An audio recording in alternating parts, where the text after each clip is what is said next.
La mission de Patrice Richard devait s'achever à la fin du mois de février et c'est plutôt satisfait que le désormais ancien directeur général de l'ARS de Guadeloupe Saint-Martin-Saint-Barthélemy s'en va vers de nouveaux défis. Arrivé en 2013, son passage a été marqué par des crises diverses. L'incendie du CHU, encore à la une de l'actualité, l'ouragan Irma à Saint-Martin, les épidémies de chikungunya et de Zika entre 2013 et 2016. Patrice Richard retient surtout l'implication des différents acteurs du territoire.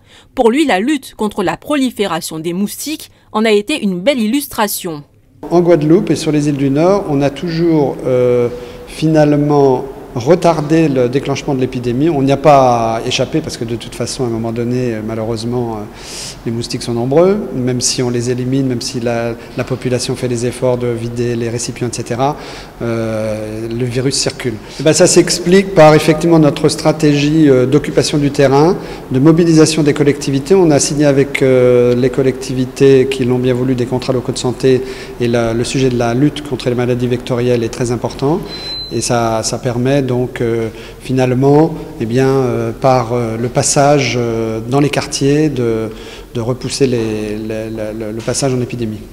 Des événements malheureux qui sont venus bouleverser la stratégie de l'institution. La priorité devant être donnée à la prévention et à la promotion de la santé, et en particulier à la lutte contre le diabète, l'hypertension artérielle, le surpoids et l'obésité. Certains indicateurs montreraient que les actions mises en œuvre en ce sens depuis quelques années portent leurs fruits dans l'archipel.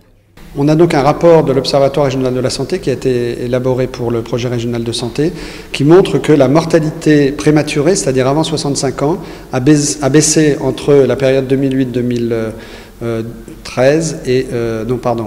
entre 2008 et 2013, qu'elle a baissé de façon significative. Donc ça veut dire que nos politiques ont des effets, mais il faut les poursuivre parce que l'écart avec le niveau national est encore trop important. Ce volet prévention restera donc l'une des orientations du prochain projet régional de santé. On devrait également y trouver un axe préparation à la gestion de crise. Il appartiendra au futur directeur général de le mettre en œuvre, alors que Patrice Richard sera au secrétariat général du ministère de la Santé et des Solidarités.